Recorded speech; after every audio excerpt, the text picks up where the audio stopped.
Oh, so whoa, check this out. This is the map. Nice. This is huge. This is my new. God. And this gives you kind of a look at the area and everything you can do in this area. Oh, that's so cool. Hello, Guardians, and hello, Justin. Hi, Zach. I have a lot of new Destiny 2 footage for us. I'm very excited to see this footage. So I got a chance to head up to Bellevue, where our friends at Bungie are located, and spent, gosh, I think about 6 hours playing Destiny 2. I'm so jealous. Is this that European dead zone I've heard so much about? So yes, so this is the European dead zone. This is one of the kind of like patrol zones or explorable areas. This is kind of the first one that opens up in the game, and so this is what we're going to be checking out today. Around 25 minutes of footage here, showing off a lot of things that you can do. Bungie once again showing off their environmental design prowess. Oh my gosh, I mean, it is, the game is beautiful, right? As anyone who played the open beta last month saw, like, it is stunning. Yeah. So we're going to start off here. We're going to head up to meet Mr. Devram K. Okay. So each of kind of the main zones, from my understanding, have a kind of a lead NPC. And so Devram is kind of the main NPC for the EDZ. Okay. He is a sniper. He's A-OK. He's A-OK. I've heard quite a few new voices over the comms lately. Hawthorne says we have you to thank for that. It's a good thing, too. While you were gallivanting about the system, matters got a bit sticky here in the dead zone. If you've got a moment, we have plenty of things that need doing. Interesting. So he's kind of the overseer of the zone. You can see he's got some stuff that you can buy if you want, and then he also has a reputation. So there are a bunch of activities that you can do in these zones, and as part of the reward for them, as well for kind of exploring the space, you can get these EDZ tokens and these little dust-like things that you can turn into him, increase your reputation, you get a nice fancy engram. Oh, so whoa, check this out. This is the map. Nice. This is huge. This is my new, God. and this gives you kind of a look at the area and everything you can do in this area. Oh, that's so cool. I wanted something like this so badly in Destiny 1. Yep, well, now they have delivered. And not only have they given you a map, but they've put in a ton of things on there. So we're going to check out most of these today, but kind of the first big thing that is completely new to these zones are what are called adventures. First of all, you can see a public event timer, by the way, Justin. How about that? Yeah, thank goodness. So adventures are, I guess you can think of them as side quests, sort of. The story team at Bungie kind of described them saying that, like, if the campaign is a novel, and kind of the story that you're experiencing in the campaign is kind of this like big, robust, story that takes place over multiple chapters. Yeah. Adventures are short stories, so these are kind of like self-contained little adventures that still have characters and VO, and you learn more about the world and about the characters. Devram's speaking to you a lot through most of them, but you can pick them up just kind of anywhere in the world. And one thing that is interesting, I did a little edit there, took a little detour on the map, but one thing that's interesting is that when you first go to this zone, there's kind of a certain set of adventures that are available to you, but as the campaign progresses, as the story goes on, other ones kind of open up, corresponding to light level. So we can run over to, try not to judge my shooting abilities too harshly. Oh, and I see that next to the enemy name, it has an icon next to them. I assume that shows like what race they are. So that's like the Fallen insignia. Yeah, I think it's also. So here's another thing that's new. These are high-value targets. Oh, nice. So these are kind of new elite enemies that are positioned throughout the world. You can see when they're nearby, there's going to be a little piece of text that pops up on screen at the bottom that says like a high-value target has landed nearby. Yeah, I saw that earlier. So there you go. Nice. Take that guy out. And when you kill him, you see a high-value target has dropped his plunder. So there you go. So cool.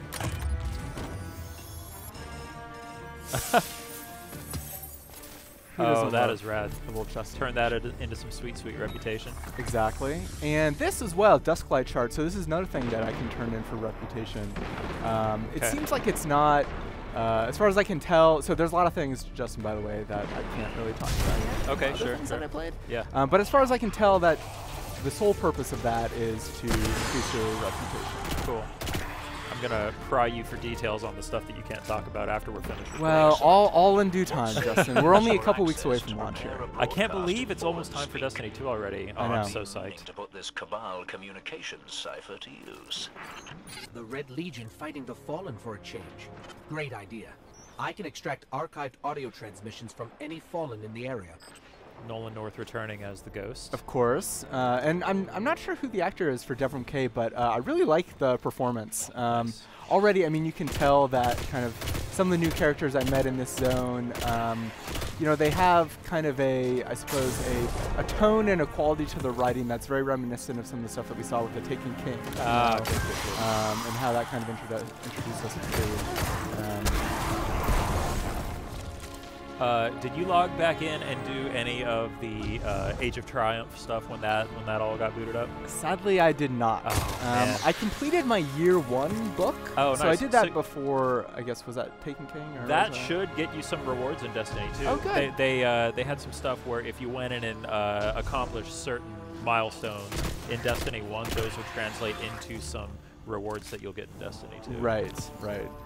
I'm sure that you know, once Destiny 2 starts up and I see you running around with your emblem, I'm gonna have major FOMO, but that's okay.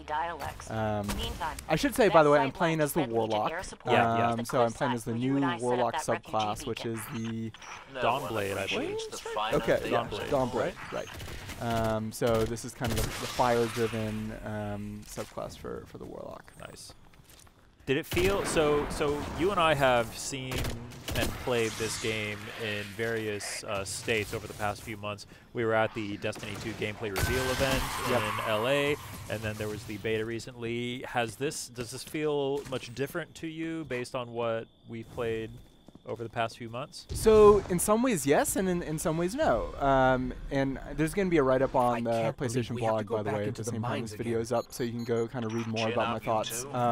But it didn't feel too different from what we had played back in May or at E3 as far as kind of the gunplay and the class abilities go. I know that there's been kind of a lot of changes that Bungie has made based on feedback from the beta. So, you know, I don't want to speak too much to some of the changes there. Obviously, you know, those are kind of differences, more subtle differences I suppose affect some of the sandbox elements. But the thing that did feel really different is that, you know, we played a campaign mission, right? We played the first campaign mission. It's the same one that's in the beta, and we played the multiplayer.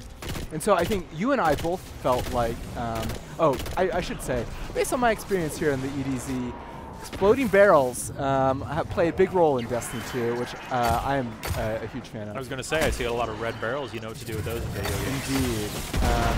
So, you know, the campaign mission I think we both kind of thought was awesome and unlike anything in Destiny 1. And the multiplayer, they make some really smart tweaks. But this was the first time that I actually felt like I saw kind of like the connective tissue in Destiny, which is so much of what the Destiny experience is, right? I mean, how much time did you spend kind of, you know, teaming up with friends and exploring the world and everything like that? And so everything here that we're doing in the EDZ, like even though there are kind of maybe a few moments that seem familiar from public events, it feels totally new, and it feels like there's kind of a richness and a depth to these worlds that just wasn't super there in Destiny 1. So that, I think, kind of, I guess kind of those connective tissue or those moments in between the campaign missions did feel really different and really striking. And based on the new director, they've said that they're going to minimize the time that you have to spend going to orbit and like transporting between places and all that. Does it feel? It seems like they're just trying to make the game a lot more seamless. No doubt, there is. It is shocking how going to orbit really is not necessary anymore, from what I can tell. Because that map that we checked out earlier, you activate that by essentially just holding up the ghost, kind of the same way that you would maybe go to orbit. But now, not only does it have kind of the local destination map that shows all of kind of the different objectives you can do there, but it shows all the planets that you can fly to. Nice. So you can go directly to any of the other planets straight from there without going to orbit. And yes, that is a small tweak and one that you're like, hey, you guys could have done that in the first game. But it's amazing that just removing that small amount of friction really makes the game so much more. It's a quality of life adjustment, and it seems like this game has a lot of those quality of life improvements. Totally. When you talk to Mark and Luke on the Destiny team, we heard a lot about how they're trying to reduce the amount of time between what you're doing and kind of the next fun thing you're doing. Right? Trying to just kind of collapse those moments in between those, like all the fun you're having. And it really feels like they've done that. So this was fun. This was set up an ambush to call out some of the Red Legion here. I'm waiting for you to pop that super. I am the worst at Destiny as far as just like holding on to my super for way too long. Oh, nice. But you can see it. Like, I mean, it seems small, but some really kind of fun mission design. Yeah, that was really cool. Wasn't really in the first game. Get some good shots with that hand cannon. Thank you. And of course, the hand cannon was equipped with one of my favorite perks, the Outlaw ability you saw pop up on screen. Those headshots turn into very fast reloads. You would think these guys would know that red lasers are bad. Maybe they are colorblind. They are called the Red Legion. Maybe there's kind of some... Yeah, maybe there's a region for that. Maybe deep Destiny lore. Yeah, exactly.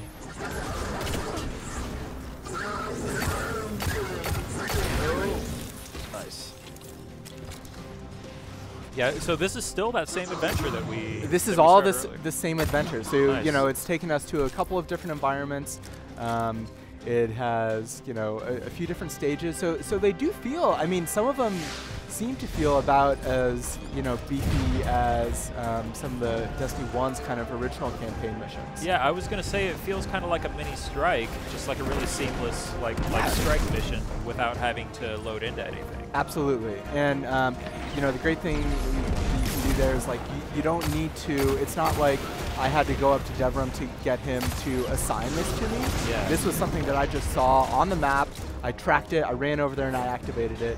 And I don't even need to do the tracking thing. Like if I'm just kind of running around killing folks and then I see that little beacon set up there that triggers adventures, I just run up to that, activate that, and immediately it guides me to the next adventure. Nice. Yeah, it seems like it really is kind of delivering on the promise of the patrol kind of ideology. Definitely. And, patrols, like they were in Destiny 1, are still there, but they're not even on the map. They're far and away kind of the smallest amount of thing that you can do in these worlds. So let's go check out something else. Maybe we can go check out a public event. So fast travel. Fast travel. Oh! So yes, not only is there kind of the main area that you can land in, but there are multiple fast travel points set up throughout these worlds. And nice. And I don't know, we didn't necessarily get into how exactly big each of these zones are. But they felt much bigger than a lot of the patrol zones in Destiny 1. And maybe it's the fact that you can always bring up your map and see exactly where you are in the geography that helps that. Yeah, I mean, being able to fast travel, such a simple addition to the game. Even just having a map and being able to see all that stuff, this is already just getting me even more pumped for this game. Totally. Now, Justin, what were your feelings on public events in Destiny 1? I liked doing them, but I felt like they were so random and so few and far between that you would only ever get like 2 or 3 people in them.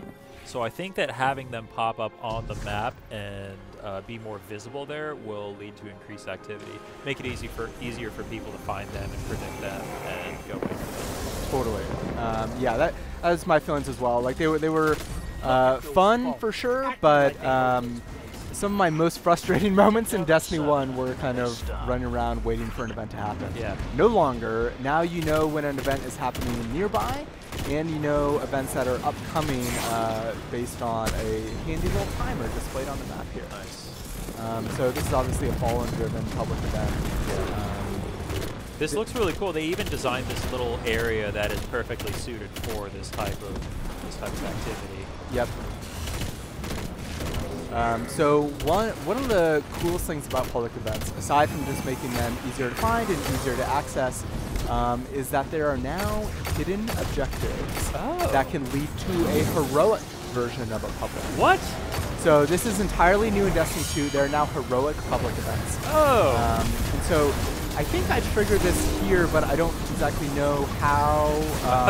So basically there are things that you can do that are not messaged at all to the player that kind of upgrade the public event. So there you go, join heroic event. I don't know how that happens, but as far as I can tell, you can only learn about these through experimentation and through kind of. It looks like maybe that one was killing all the ads or something. Yeah, maybe killing all like the support servitors started up there. Unfortunately, they were not very happy and teleported me up there, and good use of it. Oh man! Alas, I was gonna say like you like recovered from it. Yeah, not so much. But yeah, so okay, so I died a lot here. So in the interest of time, let's fast forward. Very wise. But yeah, so heroic public events, you can do certain hidden objectives. It upgrades them, and it adds typically like maybe a new boss or a new elite enemy that you have to take out. It becomes substantially more difficult. But of course, if you can defeat that heroic public event, then you get an even better reward. You know? Nice. At the end of regular public events, chests appear now, but I think there's an extra special chest that appears if you complete the heroic public event. That is so cool. So that is amazing. And some of the other ones that I saw that we don't really show here, they use some gameplay mechanics that are kind of reminiscent of some of the things that you're doing in raids. So I think part of it is maybe to help train you for experimentation in that way. Oh, nice. So let's look at some other things on the map here. There are a couple other two small icons there that are not trackable. These are things that are called regional chests, which are what I'm going for here, and then lost sectors. Okay. So regional chests are represented by those kind of 4 little corners there. And these are chests that are just hidden throughout the world, that are kind of marked on your map, but they can be marked in maybe deceiving ways. So for this one, I had to kind of poke around, do some platforming, and aha, there the look chest at that. is. It's a gold chest. There you go. And it has that icon on there as well. So not necessarily a ton of gameplay around there, but cool. just kind of furthers, kind of motivates you to explore those worlds, to peek into those doors and those corners that you might not have otherwise. I'm glad that it gave you those tokens too, something that could actually be useful. I remember in Destiny 1, if you found the gold chest after you were already leveled up, you still got those like base level early game rewards and just scrapped them immediately. Exactly. So now there's a lot more of those gold chests, and they're marked on the map there. So the other thing is lost sectors. I had some trouble finding this one, so in the interest of time, we'll fast forward a little bit. But lost sectors are these kind of hidden areas that are not immediately visible, kind of just running around the world, that hide elite enemies and large chests.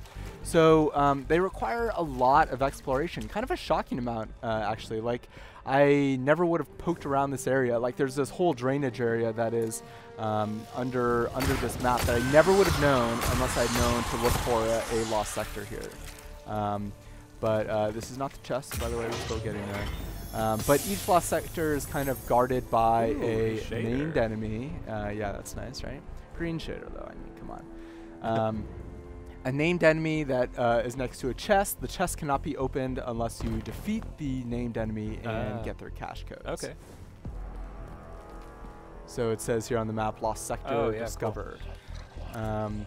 And you know, it felt like in Destiny 1 there were kind of perhaps some areas that were somewhat built out, but there wasn't really anything there. So lost sectors feel like they fulfill that promise in my mind. These are, you know, substantial areas that feel really cool to discover, and again, some of them are really hard to find. Like, even though there are indicators on the map, a lot of them are not obvious at all. Like, I had to poke around quite a bit, you know, running around where the map is to find, you know, maybe where the entrance is to this area. So I'm still shocked that everything we're doing here is just part of the patrol. Yep, this is all content outside the main campaign. So there's finally found it. I do a little fade out there. Yeah, so there's named enemy. This is kind of the final room here. But yeah, I mean, all this stuff is really fun. I had a great time just kind of running around in this area. I spent several hours and did not run out of things to do. Nice to see the swords are back. Oh yeah. And again, one of the things, sadly, I cannot show you, Justin, I know you want to ask, is kind of the inventory screen to see some of the sweet stats on this stuff. Sadly, I can't show that just yet. Okay. Oh, we don't have too much longer to wait. Exactly.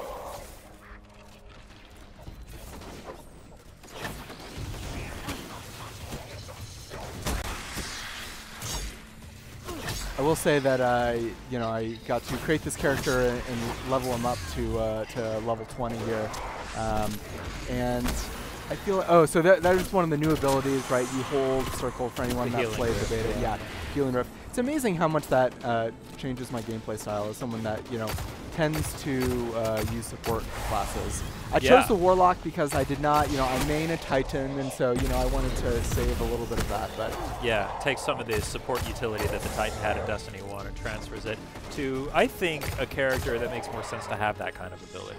It seems like it, right? Like, I mean, so there you see I defeated an enemy, cash codes acquired. Stole his keys. Stole his keys. Well, I think we're wrapping up here in a little bit, Justin. Any kind of other questions or anything else? I mean, I have a lot of questions. I don't think you're going to be able to answer most of them. But I'm happy to tell you no. I am really excited at the prospect of patrols in Destiny 2. It looks like they're far more fleshed out, lots more to do rather than just kind of running around, killing stuff, doing patrol missions here and there.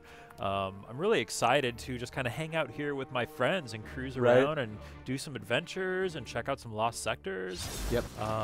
It looks like they've really made this a much more worthwhile experience. Totally. And even stuff that isn't kind of necessarily progression driven or anything. There are a bunch of scannable kind of lore elements hidden throughout the world here, throughout these zones that you just stumble on by exploring. And again, I think that Bungie's kind of done a really good job of adding stuff in there to really get people to actually explore and to poke at the seams and see where the game takes you. So let's level up here. Hey, there we go. Oh, nice. Finally, let's see some rewards here. Wait, do you get to pick? No. Oh, you're just previewing the potential I think this is here. the potential stuff here. Yeah. Gotcha. But yeah, I mean, this is the European Dead Zone. I'm exploring it for just a little bit. But yeah, Destiny 2 out September 6th on PS4 and PS4 so Pro. soon, I can't wait. I cannot wait. Have you blocked out your PTO time yet, Justin? I need to do that before you get to it. Well, let's. You might be too late, actually. We'll figure it out. It's a shame it happens right after Labor Day, right? 3-day weekend right there. Man. We'll take this conversation offline. Exactly. There you go. So, Destiny 2 for Justin Mescal. I am Zach Miner. See you next time. PlayStation